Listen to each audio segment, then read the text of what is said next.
Do you or a loved one suffer from psychogenic amnesia? Psychogenic amnesia, or dissociative amnesia, occurs when a person blocks out certain information. People with psychogenic amnesia suffer from being disoriented for a long period of time, and there is usually trauma or a mishap involved.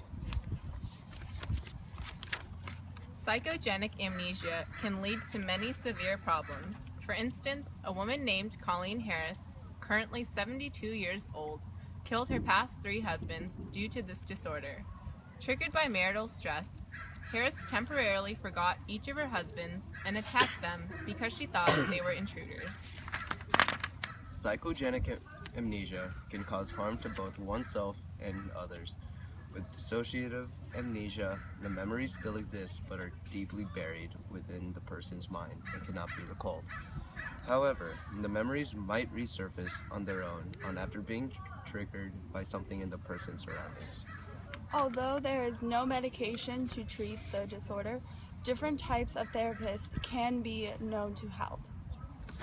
For help with this disorder, you can reach our hotline at 1-800-AMNESIA, or you can visit our website, www.amnesia.gov.